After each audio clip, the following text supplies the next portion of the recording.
Мы будем стараться, чтобы это было в форме диалога, и, в общем-то, я вас всех приветствую. О семинаре я потом расскажу чуть попозже, что вы будете слушать от нас, что мы хотели бы от вас услышать. А сейчас хочу предоставить слово главе администрации Сахтардинского района Лажнину Олегу. Добрый день, уважаемые организаторы, участники семинара. Рад приветствовать вас на нашей Сахтардинской земле. Сегодня на повестке дня стоит очень важная и актуальная тема. В республике все больше популярность набирает тенденция организации некоммерческих организаций и так называемых ТОС. Неравнодушным инициативным людям, которые решились на это непростое и очень нужное дело, конечно же, нужна помощь и поддержка. Надеюсь, как раз сегодняшний семинар даст всем вам, участникам, хорошую возможность узнать необходимую информацию, поделиться опытом, наладить партнерские отношения. Хочу отметить, что вот буквально две недели тому назад мы уже провели такой же примерно схожий семинар, но с молодыми специалистами и молодежными движениями Сахтардинского района. Поэтому разрешите пожелать вам плодотворной работы, отличных результатов, конечно же, чтобы все проекты, идеи, которые вы мечтаете осуществить, обязательно сбылись, воплотились в жизнь и принесли пользу не только жителям Сахтардинского района, но и всей республики. Так что удачной работы!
а потом еще и подготовить проект, реализовать какую-то его часть, сделать финансирование, показать результат, отчитаться. Это вот та самая работа, которая требует очень больших усилий, а не только какого-то вспышки там, бенгальской свечи, вроде как искр много, а толку мало. Да?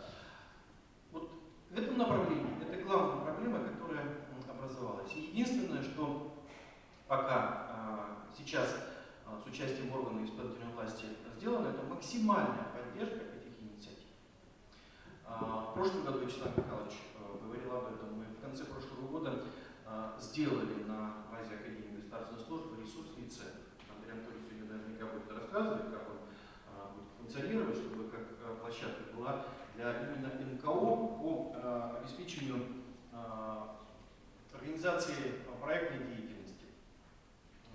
Многие уже устоявшиеся организации, которые сегодня двигаются в этом направлении, именно с проведением вот таких образовательных семинаров, с конкретной помощью. Галина Алексеевна очень много сделала за эти годы, вот как раз ну, это благодаря ее опыту, таланту, умению, опять же, большому опыту административной чиновничьей работы в прошлом, плюс наука, и позволяет это все, и личной жизненной позиции, позволяет делать очень много интересных, полезных вещей именно с той эффективностью, которая сегодня, наверное, должна быть. А вот получить эффективность для каждой организации некоммерческой, это, что называется, ну, наверное, обрести крылья за спиной, потому что от идеи до конкретного результата, будь то это площадка, которая образована, спортивная, то, что делает очень много проектов ТОСы, или же какие-то другие проекты, которые делаются уже по другим формам, но уже вместе с сельскими поселениями, в первую очередь, и с городскими, которые там мало проектов, которых мы второй год реализуем, и опять же с участием общественных организаций, потому что застрельщиками является сельские поселения, в первую очередь глава, там, если поклоним всем, потому что они вот, моторчики, особенно на селе, вот, есть глава, который ему вокруг себя. Не только правильно написать проект, а здесь ведь проблема в чем заключается? Что сегодня нормативная база по финансированию проектов, а грантовая поддержка, это все равно бюджетная поддержка, через деньги выделяются на гранты по министерственных бюджетов, и, конечно, каждая бюджетная копейка, она считается. И, безусловно, правильно сделать проект со всеми требованиями, которые сегодня есть по нормативной базе, конечно, это сложно, особенно на первом этапе. Вот те из вас, кто уже вот это вот адское горнило прошел, там, может быть, еще не однажды, они уже знают. Вот, я, насколько помню, ребята из АТОСа, по-моему, делают даже на своей площадке, в интернете, на своем сайте, вот тот шаблон, где можно только вбить сам проект, название, организацию, какого количества грантов, на что, и там машинка сама считает с выводом уже всех документов, которые необходимы по всем нормативам для того, чтобы проект получил соответствующие баллы на том грантовом конкурсе. Федеральные структуры также идут многие. Так вот, сама проблема, конечно, качественной подготовки документов, она не ушла. Но документы-то, это уже, наверное, вторичные после того, как идеи. Что сегодня важно? Важно сегодня понять, а что действительно сегодня нужно. Ведь есть разница может быть в чем. Сегодня есть инициативные люди, которые задумали там, а постройка я где-нибудь там в Будурском районе космодрома. В свое время хотели построить атомную станцию. И вроде бы идея хорошая, вот нереализуемая, да? Так вот, проблема-то в том, что сегодня инициативные люди, которые есть в каждом селе, районе, надо выстраивать, на мой взгляд, работу таким образом, чтобы вот именно социальная направленность каждого проекта, то есть то, что сегодня в первую очередь хотели бы люди, собравшиеся инициативно, у себя реализовать. То, что сегодня каждый из вас хочет что-то сделать. И первая задача, конечно, органов власти на любом уровне, на уровне законодательного, хотя не всем здесь представляют Государственный совет органов исполнительной власти и муниципальных органов, конечно, в первую очередь помогать. То, что не все будут помогать, вы тоже знаете. То, что вы столкнетесь и сталкивались неоднократно уже со всеми чиновничьими перепонами и разговорами через Google, там, это тоже все знакомо. То, что у вас после этого останется неприятный осадок, и дай Бог, чтобы вы не разочаровались, вот это, наверное, самое главное. Потому, Алексей тоже вначале сказала, что действительно ваш большой генный менеджмент, потому что то, что сделано за это время в республике, начиная с того момента, когда я уже, скажем так, прошу прощения за какой-то некорректный я не подключился по ТОСам, мы действительно вместе очень многое сделали. Вот само направление, которое и я неоднократно говорил, моя задача, которую я вижу пока облеченная определенными властными полномочиями средством, сделать этот процесс необратимым, чтобы процесс развития некоммерческих организаций, именно проектов, которые сегодня в первую очередь интересны самим людям, он был необратим. Потому что жизнь не остановится. Будут приходить новые люди, будут возникать новые идеи, будут возникать новые проблемы, которые нужно будет решать с новыми подходами и решать их вместе нам с вами. Потому успешной работы, ради созидательности. Спасибо. Дня будет у нас круглый стол, где мы попросим вас тоже высказаться. Будет присутствовать у нас и из Минэкономики, и из Министерства труда и социальной защиты. Я думаю, что Нина Александровна Нестерова тоже подъедет, когда она будет рассказывать о новой структуре, которая должна вам помочь для того, чтобы вы сделали хороший проект и реализовали его. А сейчас мы про семинар. Значит, региональное общественное движение «Коренные женщины» Республики Коми является и как общественное движение, и как ресурсный центр. Мы являемся ресурсным центром на северо-западе. Вот мы создали такую сеть. Во главе, значит, у нас стоит это Архангельский, некоммерческая тоже организация, очень сильная, гарант, и Центр развития некоммерческих организаций Санкт-Петербурга, который в этом декабре уже не было 20 лет. И, соответственно, вот в эту сеть, которая помогает инициативным людям разрабатывать проекты, дальше делает мониторинг, бухучет помогает вести, вот мы относимся именно вот к этой сети. Такие организации есть и в Калининграде, и в Пскове, и в Нижнем Новгороде, и в Ленинградской области, Архангельск, я говорила, Вологда очень активно работает. Ну и мы тоже работаем неплохо, я скажу, на фоне всех других регионов. Я думаю, что и с поддержкой власти у нас хорошие взаимоотношения на муниципальном уровне, на региональном уровне. Министерство, которое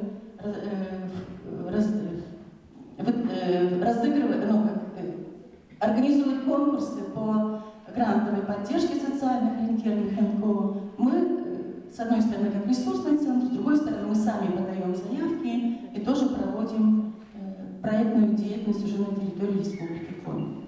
Поэтому во второй своей части. А в первой части я расскажу о том, как правильно подготовить проект для получения субсидий на уровне региона. Это Миннац у нас дает субсидии на конкурсной основе и Министерство экономического развития, чтобы вы не пугались и шли туда уверенно со своим проектом, что ваш проект хороший, и он должен победить и получить максимальное количество баллов. Вот наша задача сегодняшнего семинара еще рассказать. У нас есть Николай Александрович Волохов, который расскажет про то, что сейчас социально ориентированные НКО и вообще НКО и малый бизнес может участвовать в тех же государственных закупках. 10% квота выделена, но наши НКО пока боятся туда идти, но есть какие-то определенные преграды с точки зрения законодательства. Но об этом тоже расскажет, чтобы вы знали, где можно заработать деньги. То есть для того, чтобы вы существовали не просто от одного проекта к другому, а в течение всего года и могли даже на постоянной основе кого-то взять, и чтобы этот человек уже координировал работу вашей организации. Мы, в общем-то, сегодня попытаемся вместе найти какие-то такие пути повышения эффективности деятельности наших некоммерческих организаций, найти новые направления, как передача социальных услуг, социальное предпринимательство. И, в общем-то, я думаю, что если мы что-то поймем из этого, и я увижу, что действительно у вас есть желание хотя бы у 10% заняться этим, это будет уже следующий шаг в развитии некоммерческих организаций в нашем регионе. Территориальное общественное самоуправление, наверное, немножко вспомнить так предысторию, откуда все началось. В далеком 1996 году депутатами Государственной Думы Российской Федерации был принят закон о некоммерческих организациях. И, в принципе-то, сразу поддержка на местах, в регионах, в частности у нас в Республике Коми, она, в принципе, это не пошла. Только после того, понимая, что уже на федеральном уровне, что нужно поддерживать некоммерческие организации, которые действительно направлены на социально ориентированные какие-то услуги, какие-то решения каких-то проблем социально значимых, только в 2011 году было принято постановление Российской Федерации о предоставлении поддержки данных НКО, уже именно подтверждающие какую-то финансовую поддержку реализации данных идей. И вслед за этим, как действительно было понятно, что сегодня есть поддержка на уровне федерации, в 2011 году в Республике Коми был принят закон о некоторых вопросах поддержки социально ориентированных некоммерческих организаций Республики Коми. Или, наверное, расскажет, но сегодня действительно именно в социальной сфере по уходу за инвалидами, организации их досуга и общения, особенно актуально и в сельских поселениях, где-то будет, это новые рабочие места, как можно действительно образовать некую общественную или организацию или движение и получать гранты и часть государственных услуг брать для реализации этим структурам.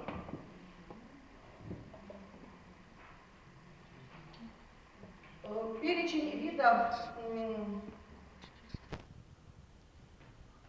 деятельности для социально ориентированных коммерческих организаций как раз в данном законе было это и студенческие отряды, и национально-культурные автономии, гражданское патриотическое движение, то, что сегодня у нас особенно актуально, и деятельность в области молодежной политики.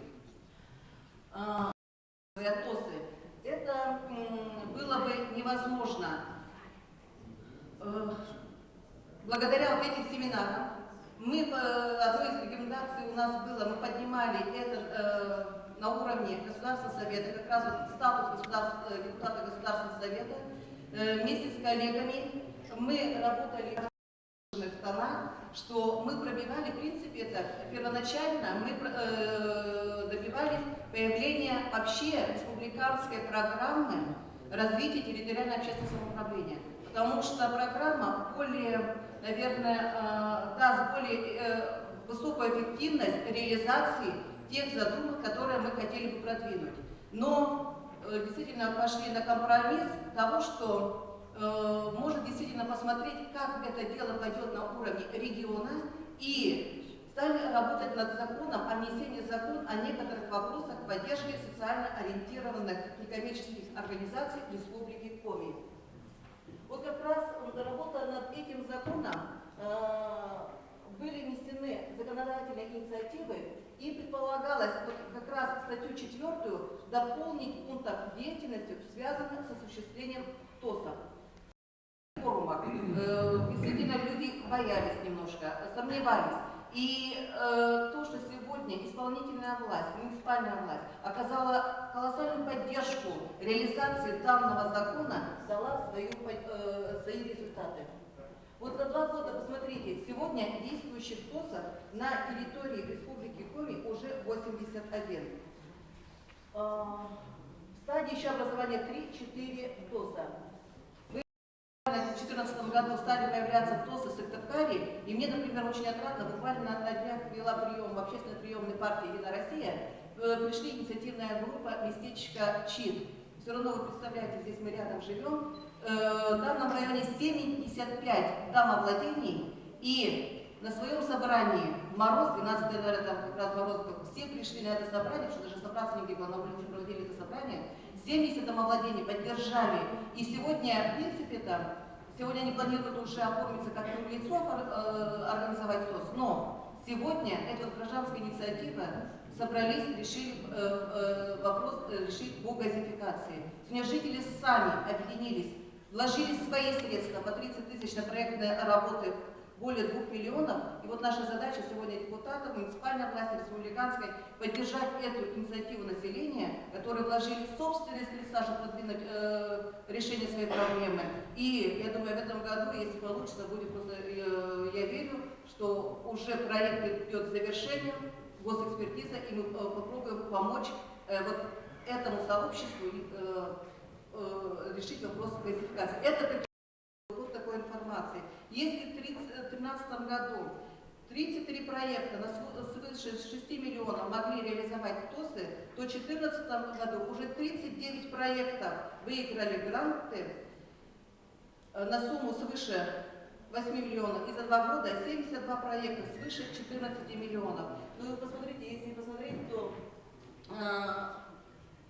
конечно, люди вкладывают свои дополнительные средства, свой труд, не дожидаясь решения каких-то вопросов. Особенно, наверное, детские площадки, строительство, там, очистка колодцев, строительство колодцев. Но уже на второй этап, сейчас смотрим 2014 год, сегодня эти ТОСы выходят уже с проектами по организации досуговой части, потому что каждый год же не будет строить спортивные площадки поселения, если его достаточно, может, одной или две, или детских площадок. И вот действительно ТОСы идут на второй этап, как организовать именно вторую часть, свободную часть населения, или организации спортивной досуговой деятельности, культурной досуговой деятельности. Дальше. Вот здесь как раз цифра указана, которую я озвучила, сколько привлекли, сколько собственных средств. Ну и, конечно, большую помощь в работе ТОСов, как уже было сказано, это ассоциация ТОСов. Именно ТОСы без образования юрлица. И вот мы на одном из круглых столов, когда участвовали, как раз было сказано, что разрешить сегодня некоммерческим организациям представлять не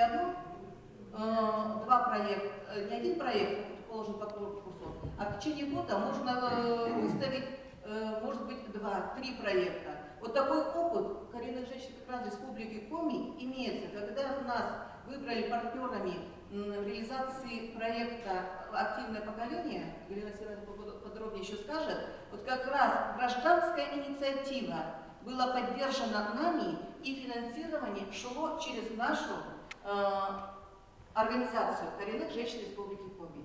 Поэтому сегодня, вот, если такая задумка есть, и главы сельских поселений, если здесь присутствуют, сидят, или даже муниципальное учреждение, чтобы реализовать государственное учреждение, чтобы реализовать какой-то проект, договариваться с какими-то действительно общественными организациями и проводить реализацию через их. Это тоже возможно. Ну и вот, знаете, какой плюс я еще увидела, если первый год ориентир вот у ТОСов было, если первый год ТОСы получали именно только поддержку с республиканского бюджета, то 2014 год мы увидели, что ТОСы стали выходить на федеральный уровень. На этих семинарах мы действительно старались показывать, где не только на уровне региона или муниципалитета можно найти вот эти средства на реализацию своих проектов, но и входить на другие фонды, другие структуры и привлекать дополнительные средства. Я как раз увидела снова, что в принципе это участники одни и те же. Это Совет ветеранов, Общество инвалидов, Общество слепых, то есть один круг общественных организаций. Сегодня действительно наша задача донести до всех коммерческих организаций, не только эти структуры, но и другие, по сохранению, развитию семейных ценностей, какие организации могут еще принимать участие. Во второй части тоже вот эта информация будет до вас доведена. Я думаю, донесет эта информация и до ваших сельских поселений. Почему они это сделали, донатовые лица, а мы-то почему не можем? Они сегодня регистрируют 4 ТОСа вот рядом, вот там же, в Редке. Сами регистрируют, сами уже, потому что они пришли к Сергею Михайловичу попробовать, Сергей Михайлович, а нужна помощь. А мы ведь хотим тоже. Почему на соседнюю улицу? А мы-то чем? И да, да. А там, где вот этого примера нету, мы сейчас начинаем в Сыктывкаре. У нас всего, вот недавно еще с главами разговаривали, у нас в республике всего 3 ТОСа, которые существуют на территории городских округов. 2 в Инде, они были давно организованы, там, регистрироваться. И один, который сейчас начал работать, он фактически уже начал работать, хотя юридически он еще проходит процедуру регистрации и управления инвестиций. Это в Сыктывкаре, вот о котором Вячеслав Михайлович говорил в своем докладе на Первомайской. Здесь тоже простая ситуация. Ребята сами решили, что вот своим подъездом, вот, они уже мероприятия провели, они уже, вот последний раз, когда я разговаривал с управляющей компанией, которая вот, занимается этим ТОСом, они говорят, они уже сами просят, там, они уже деньги свои начали считать. Давайте мы за вывоз вот этого самого снега не будем платить, давайте мы снег сами уберем. Для нас это дешевле, это не падают квитки, вот. Мы не будем платить компаниям, которые нам вывоз снега, и причем это еще объединяет сам дом. Почему они это сделали, да, на той улице? А мы-то почему не можем? Они сегодня регистрируют 4 ТОСа вот рядом, вот там же, в Редке. Сами регистрируют, сами же, потому что они пришли к Сергею Михайловичу попробовать, Сергей Михайлович, а нужна помощь. А мы ведь хотим тоже ТОС. Почему вот на соседнем улице? А мы-то чем? И да, да. А там, где вот этого примера нету, мы сейчас начинаем в Сыктывкаре. У нас всего, вот недавно еще с главами разговаривали, у нас в республике всего 3 ТОСа, которые существуют на территории городских округов. 2 в Инде, они были давно организованы, там, регистрироваться. И один, который сейчас начал работать, он фактически уже начал работать, хотя юридически он еще проходит процедуру регистрации и управления инвестиций. Это в Сыктывкаре, вот о котором Вячеслав Михайлович говорил в своем докладе на Первомайской. Здесь тоже простая ситуация. Ребята сами решили, что вот своим подъездом, вот, они уже мероприятия провели, они уже, вот последний раз, когда я разговаривал с управляющей компанией, которая вот, занимается этим ТОСом, они говорят, они уже сами просят, там, они уже деньги свои начали считать. Давайте мы за вывоз вот этого самого снега не будем платить, давайте мы снег сами уберем. Для нас это дешевле, это не падают квитки, вот. Мы не будем платить компаниям, которые нам вывоз снега, и причем это еще объединяет сам дом. Ребят, помогите мне написать проект. Задача центра, вот именно этот проект довести до того, чтобы он зашел на конкурсную грантовую комиссию, скажем, министерства или орган исполнительной власти, уже по тем параметрам, которые уже сделаны, чтобы у человека не было головной боли, там запятая или не там запятая. Вот Андрей Анатольевич Бойко, если сегодня будет рассказывать, он сейчас уже сказал, они 2 проекта вот такие, они оба сейчас будут участвовать, скорее всего, один в Усть-Куломе, а второй в Вильгарде. 2 проекта, которые центр уже сделал. Именно вот по этому направлению, чтобы сегодня не было ситуации. Очень хорошо понимаю людей, которые сегодня сталкиваются с органами исполнительной власти, после которых желание-то пропадает с ними еще раз сталкиваться. И это тоже беда чиновничества. И тоже Вячеслав Михайлович говорил, что мы должны понимать, что все наоборот, причинно-следственная связь другие. Вот. И для этого центр мы сделали, именно ресурсный центр, который ЦНКО должен заниматься.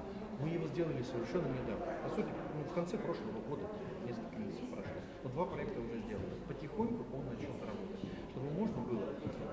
Ведь Галина Алексеевна сказала, что, скажем, коренные женщины работают только с 2 министерствами. Это Минэкономии и Миннац. А у нас еще в грантовой Минкульт, Минсельхоз, Минприроды, Минтруд, агентство по спорту. Они все сегодня работают по своим направлениям отраслевым, с грантовыми проектами. А там ведь тоже свои какие-то есть требования. Потому что центр должен сделать унификацию по любому направлению сегодня. Пришел человек, через неделю вышел с проектом, пошел в министерство, получил деньги, начал реализовывать, отчитался. Создают кооператив и коллективно обрабатывают землю. Каждый получает по гектару земли и, получая какой-то доход с этой земли, уплачивая минимальный налог, они все оставляют себе. Часть пускают на развитие самого кооператива с тем, чтобы купить технику, купить, какие-то семена, лучше обрабатывать. Конечно, мы предполагаем, что следующий этап будет выход на грант, для того, чтобы, так сказать, сделать быстрее этот процесс, потому что он все-таки поступательный. Вот. Но он еще имеет поступательное развитие, потому что если он будет успешен, а мы к этому стремимся, прилагаем все усилия для того, чтобы он был успешным, патронируем его, так скажем, потому что создан для того, чтобы его тиражировать. Если вот он будет признан таким, то что мешает людям в других районах взять ту же землю, коллективно ее обрабатывать?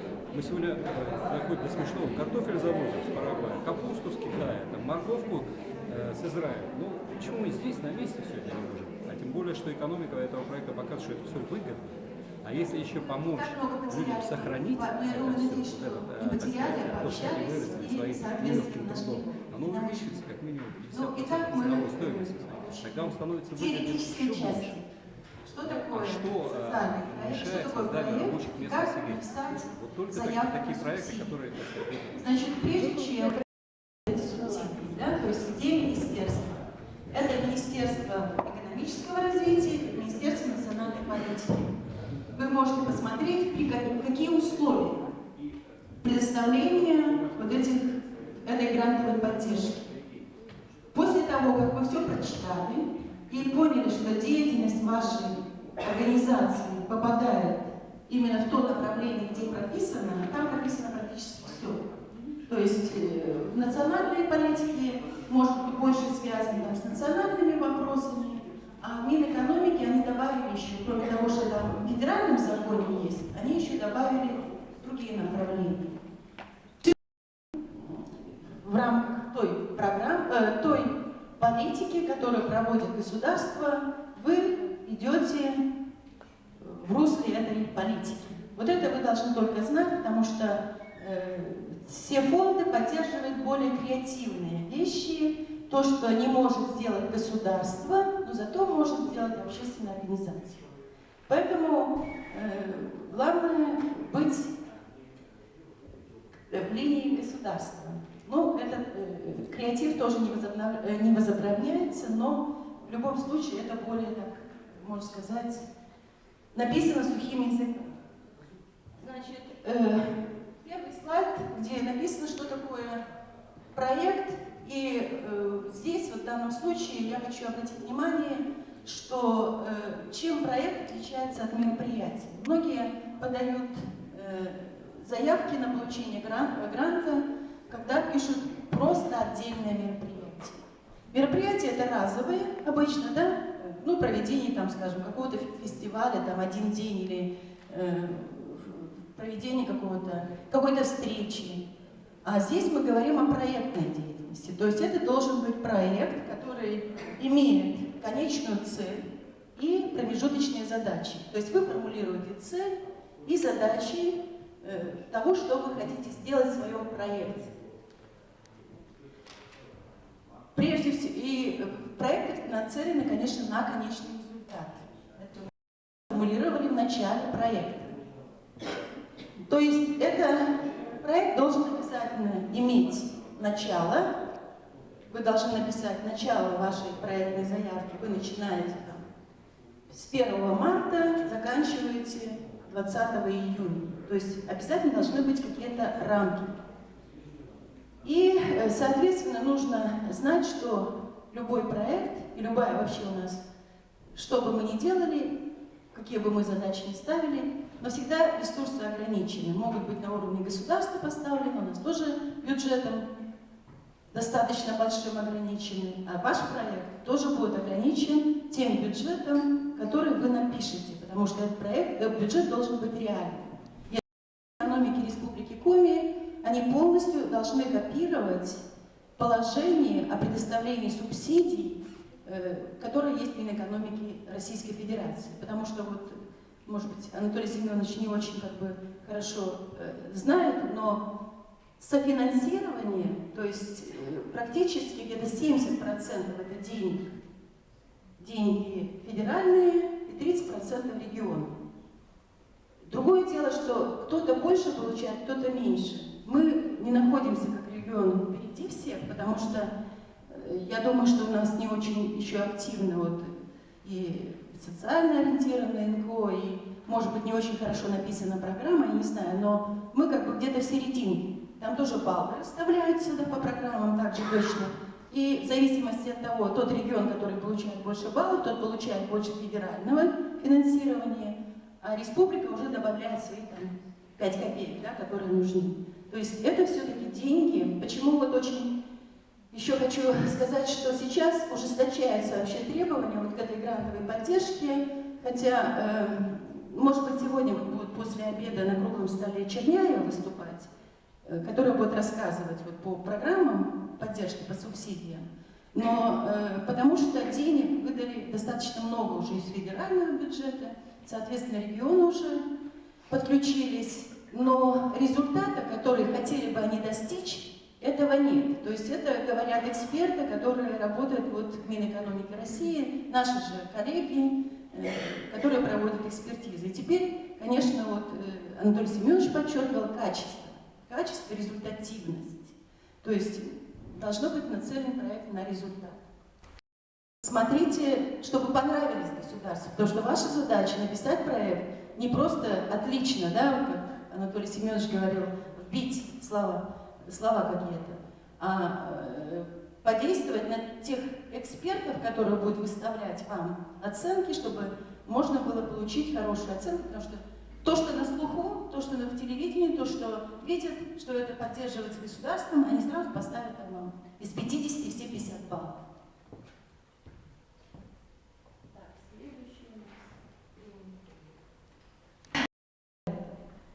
Ну, это достаточно сложно, как бы в первый раз, а потом, когда вы поймете, что вы находитесь в этой среде, вы видите, вы анализируете, вы оцениваете, вам идеи будут просто приходить, и цели будете формулировать более легко. То есть вступить только нужно в этот проект деятельности. Так. Это может быть определение улучшения чего-то, это может быть возрастание, это может быть рост на столько-то процентов, и показать еще время, что в 2015 году вот ту проблему, ту социальную проблему, которую мы взялись решать в нашей проектной деятельности, может там осчастливить столько-то человек, да, какую-то группу людей. Вот из нашей целевой группы, которая составляет там 200 человек, людей, которые страдают от этой проблемы, мы берем там 20 человек, информируем их, обучаем чему-то, и в конечном счете эти люди уже в какой-то мере адаптируются к тем жизненным условиям или получают какое-то улучшение в своей социальном положении.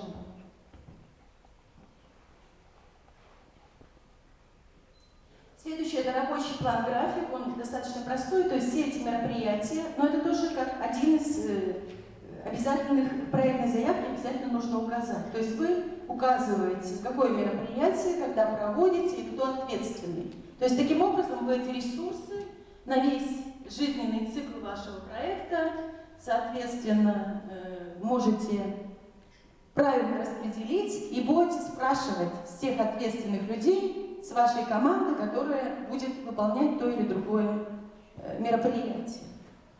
Это в заявке обязательный момент, это расходы, которые тоже принимаются как для расхода на стадии планирования и на стадии уже отчета. Значит, не любят очень, во-первых, деньги должны быть потрачены все до копейки. Вот не любят, чтобы там 20 копеек какие-то, да, которые вы получили, чтобы у кого-то грантодателя зависли, да, но перерасход вообще не допускается. Поэтому здесь, во-первых, не допускается слишком много, вот у нас, например, по активному поколению только 10% можно из одной статьи бюджета перевести в другую. Не любят, чтобы переходили вот эти деньги и гуляли по разным, значит, статьям. Поэтому, когда проектируете, нужно хорошо думать, да? Потому что приняли ваш бюджет, и, соответственно, с этим бюджетом вы должны и работать. Ну, не так страшно это все. Я думаю, что 1-2 раза напишите бюджет, и ваши бюджеты будут идеальны. Есть много наших людей, которые занимаются тоже проектной деятельностью. Мы позвонили и Шатохину, и, значит, Левченко, и она попросила, чтобы общество ветеранов прислало свой проект. Она прислала нам программу работы, все мероприятия, как она делает, за 2014 год, она нам прислала, и вы вроде как финансируете. Да? Вот эта программа работы вашей организации, она ни в коем случае не пройдет и не получит субсидии. Это должен быть проект на решение какой-то социальной проблемы с результатом и по времени. 3 месяца, 5 месяцев, 12, 15 месяцев, но это должно быть все расписано.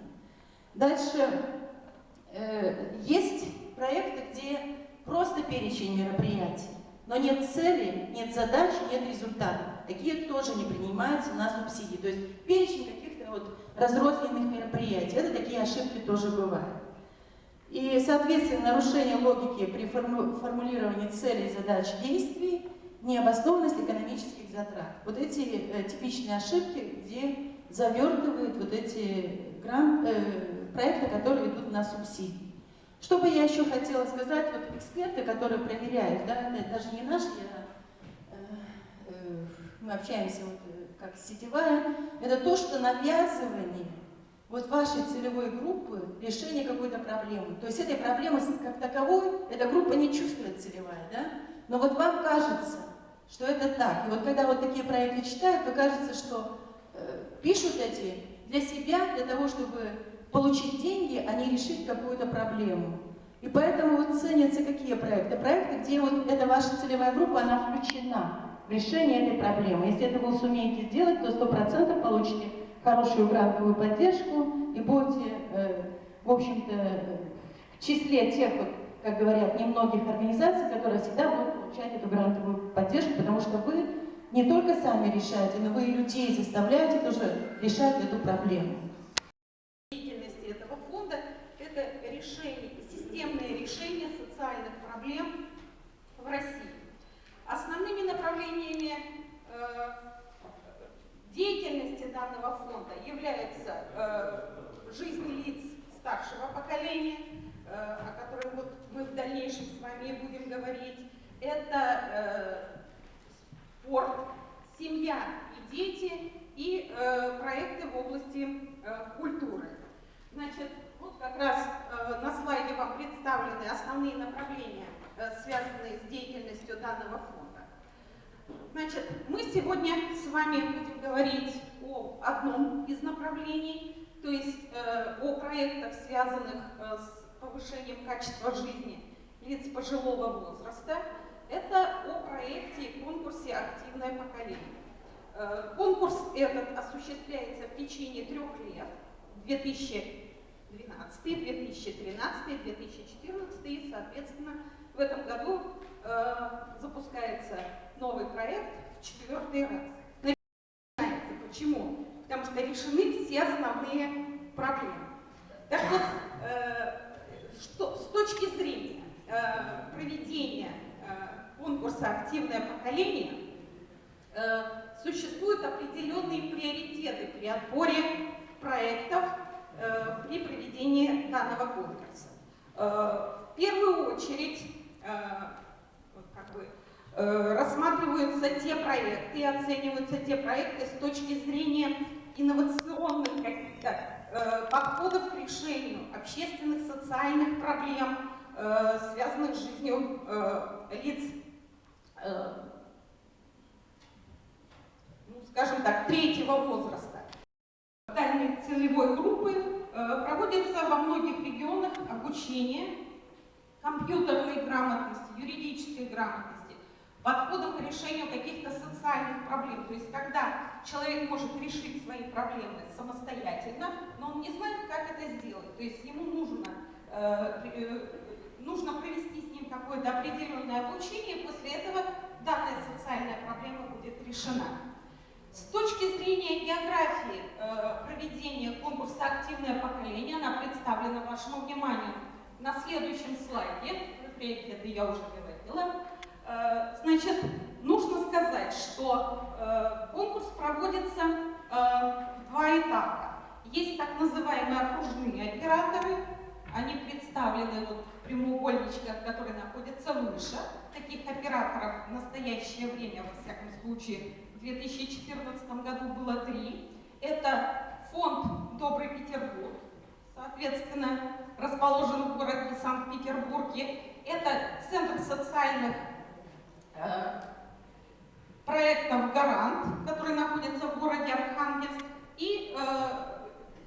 Петрозаводское общественное движение «Новое образование», которое находится в городе Петрозаводск. 2 600 000, если немножко округлить, в том числе 54% из этих средств были средства самофинансирования, то есть труд добровольцев, материально-техническая база и другие ресурсы. Более подробно в цифровых материалах это вам представлено в таблице. С точки зрения содержания проектов, это тоже очень важно, и я вам не случайно озвучила в самом начале приоритетные направления при отборе проектов. Почему? Потому что чем более долгосрочный проект, долгосрочный не с точки зрения использования средств благотворителя, а с точки зрения отдачи социальной эффективности, социальной значимости этих проектов, тем больше он находит поддержку при отборе и при финансировании. Показывает, не надо слишком дробить статьи в том бюджете, который вы хотите подготовить, потому что вот здесь присутствует как раз инициатор одного из проектов, Ольга Леонидовна Душинева, которая представляет Кудовский район. И наш опыт показывает, чем больше мы раздробим статьи в бюджете, тем труднее нам выполнить этот бюджет. Почему? Потому что жизнь, к сожалению, все время какие-то сюрпризы, да, преподносит в виде того, что изменились цены, чего-то из того, что мы заявили в проекте, не стало в наших торговых каких-то организациях, и нужно приобрести что-то другое. Или изменились какие-то другие направления при реализации проекта. Поэтому самое главное выделить два основных направления. Это административные расходы, связанные с оплатой труда, связанные с отчислениями на социальное страхование и обеспечение, и рядом других вопросов, допустим, транспортные расходы, связанные с осуществлением проекта, и статьи, которые направлены на саму реализацию проекта, то есть непосредственно позволяющие решить те вопросы, которые представлены в самом проекте. По социальному обслуживанию населения и, в общем, наряду с муниципальными учреждениями наравне могут точно так же социальные услуги оказывать и некоммерческие организации, малый бизнес. То есть это теперь проблема, которую, я думаю, что республике просто нельзя отставать в этом вопросе. И на второй части, на круглом столе, мы будем обсуждать с Максимом Алексеевичем, как готово Министерство труда и социальной защиты, чтобы отдать на аутсорсинг вот эти вопросы, связанные с социальными услугами, что для этого должны сделать вы, что вы должны требовать от министерства, чтобы они сделали, да, побыстрее, или, может быть, вообще-то министерство, я насчет нормативных актов, по-моему, не на самом последнем. На заказ выставляется все, от вооружения до каких-то услуг, от заправок до заправок на картриджи, да, от ручек до бумаги, от бумаги письменной до бумаги туалетной. То есть все абсолютно покупается через государственный заказ. Более того, в ближайшее время, точнее уже и раньше, были предоставлены преференции непосредственно некоммерческим организациям. Чтобы не вносить сумятицу в вашу голову, да, если у вас будут какие-то вопросы, вы можете сегодня даже ко мне подойти и задать их по поводу того, как вы, как коммерческая организация, можете поучаствовать в процедурах государственных закупок. Да? Просто если сейчас буду рассказывать, это будет очень долго, очень много, и слишком большой объем информации на вас свалится, и, скорее всего, ничего, кроме как паники, вы не вынесете из этого разговора. А вместе мы с вами поговорим, и я вас хотя бы направлю в сторону нужных подзаконных актов или нужных сайтов, где вы эту информацию можете получить. Но в двух словах могу сказать, ничего смертельного, ничего сложного, везде работают люди, и все решается. Да? То есть, в принципе, примеры, когда участники размещения заказа только-только вылупились на свет и начали участвовать в заказах и начали побеждать, они есть. Их много. Но еще больше тех, кто вышел, думает, что все, ему сейчас сразу начнут валиться контракты на голову, а нет. Да? То есть помимо того, что нужно выйти, да, нужно что-то сделать, предварительно какие-то шаги для регистрации, в конечном итоге нужно иметь и определенные знания, и определенный опыт. Да? Поэтому, ну, наверное, это все. Да.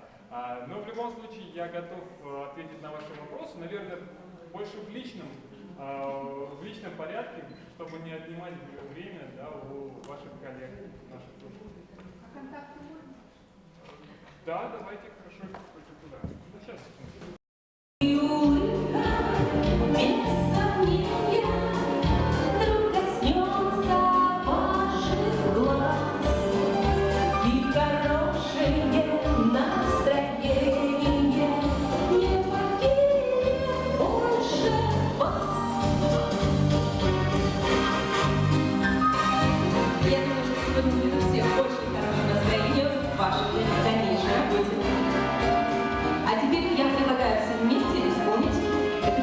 Этот припев. Слава, вспомним. Готовы?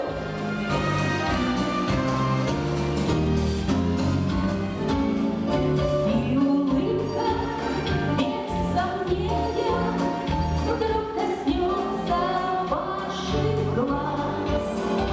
И хорошее настроение не покинет больше вас.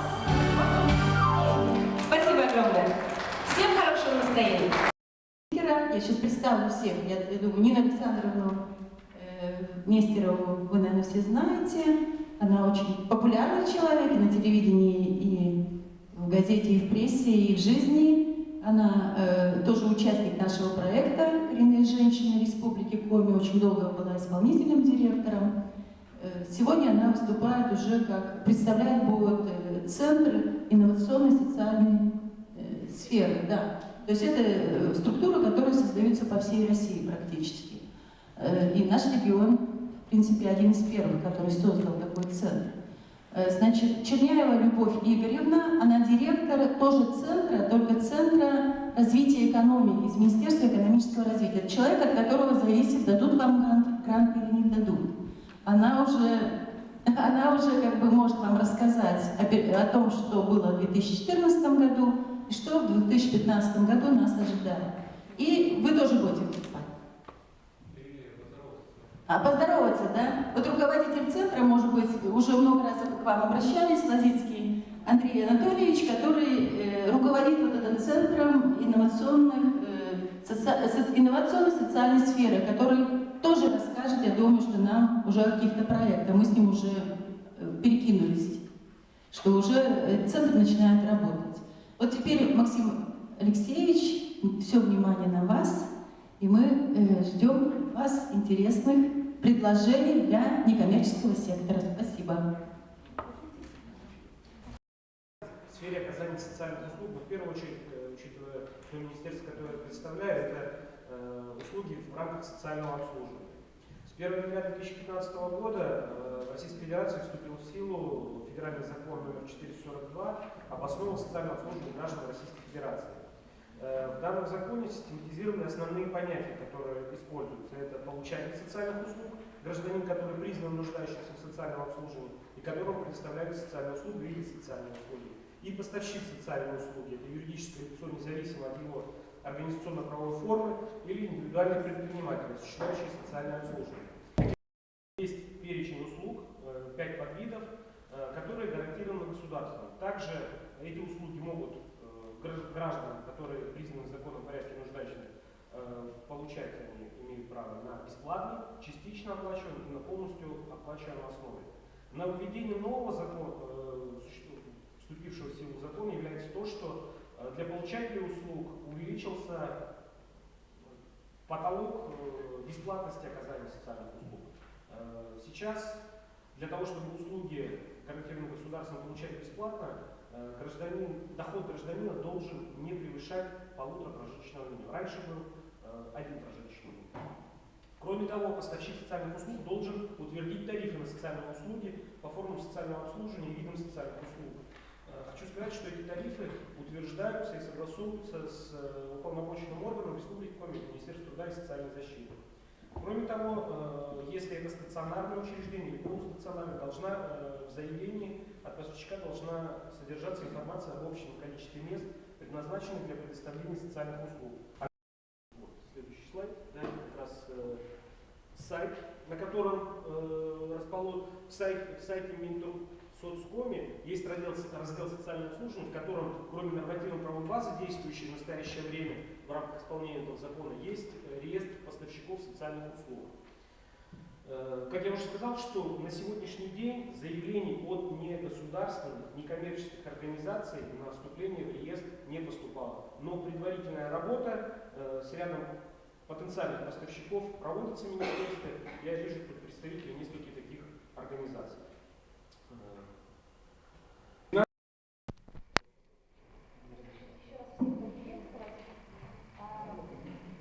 Немножко скажу о результатах работы по поддержке социально ориентированных некоммерческих организаций по линии Министерства экономического развития, которая была проведена с 2011 по 2014 год. И тоже немного остановлюсь на тех планах,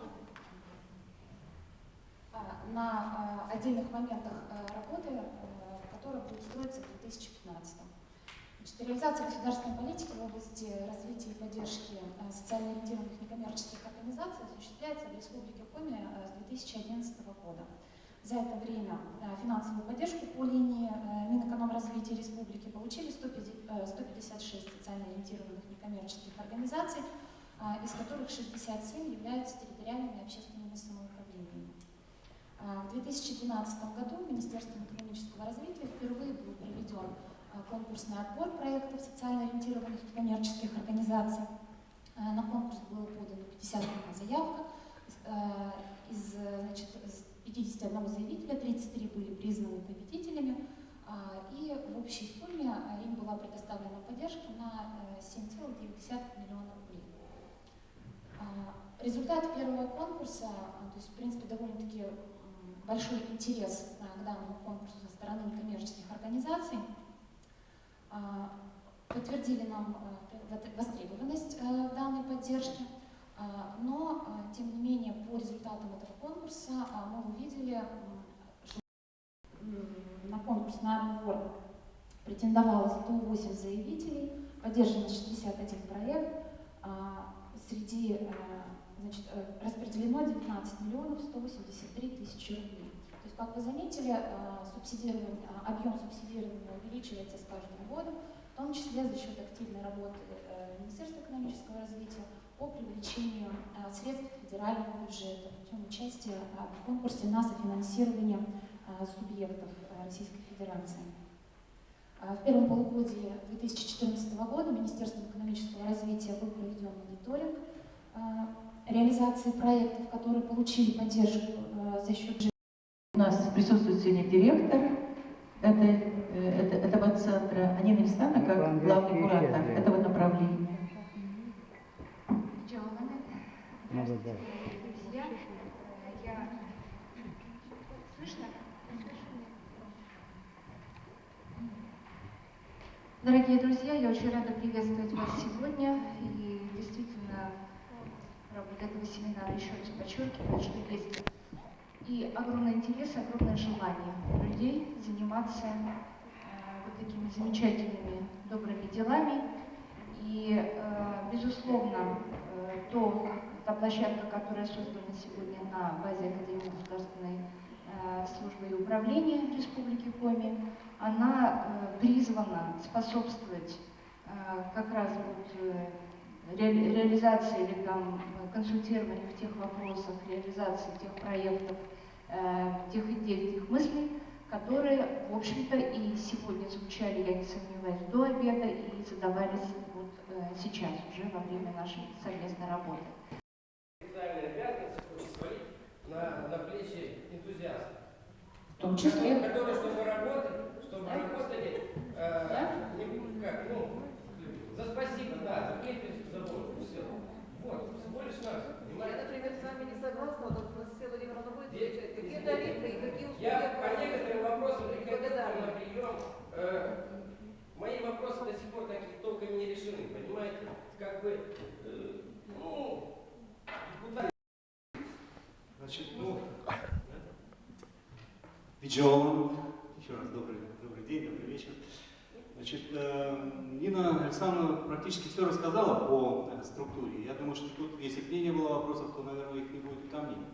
Что касается конкретики, да, действительно, в конце января, буквально вот недавно, мы обрели свой кров, свой угол. Это улица Карла Маркса, дом, к сожалению, не знаю. Всем говорят, что дом печати. 229, многие не знают, что это. Когда говоришь дом печати, все знают. Тем более вечный огонь. 420 кабинет, телефона стационарного нет, есть мой сотовый. Если кому-то нужен будет, я по ночам не звоните. Проблемы. Но это так, в качестве шутки. Значит, согласно технического задания на 2014 год, Центр инноваций в социальной сфере должен был разработать и представить 4 проекта, что мы, в принципе, и сделали. Значит, не без гордости скажу, что один проект, который называется условно «Хлеб всему голова», и который сегодня реализуется в Усть-Куломском районе, принят Министерством экономического развития Республики Коми на рассмотрение в конкурсе малых проектов. Вот. Это, я считаю, что уже как бы есть некий шажок такой в работе нашего центра. Значит, без дела не сидим. Сегодня принято 11 социально ориентированных некоммерческих организаций. 5 проектов у нас в разработке. Значит, один проект, который мы будем реализовывать, надеюсь, будем реализовывать в Сахалинском районе, мы уже представили. Проект, я сейчас расскажу его суть, расскажу суть по Усть-Кулому. Значит, вроде, на первый взгляд, мне могут задать вопрос, а что здесь оригинально, а что здесь инновационно. Значит, объединились люди, создали кооператив, где головной, это по Усть-Кулому рассказываю, где головной организацией является крестьянско-фермерское хозяйство, уже состоявшееся, имеющее в своих активах коровник на 50 голов, имеющее вот уже в последней, так сказать, стадии сдачи сертифицированный центр забоя скота, которая также администрация дала им комплекс по заготовке кормов со всем навесным оборудованием.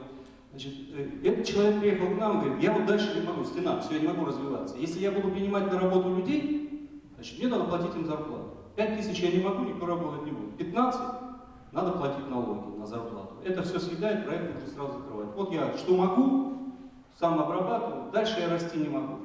Пришли к такой мысли, а почему не создать кооператив, где пальщиками кооператива будут физические лица, ведущие личные подсобные хозяйства. То есть сейчас наш проект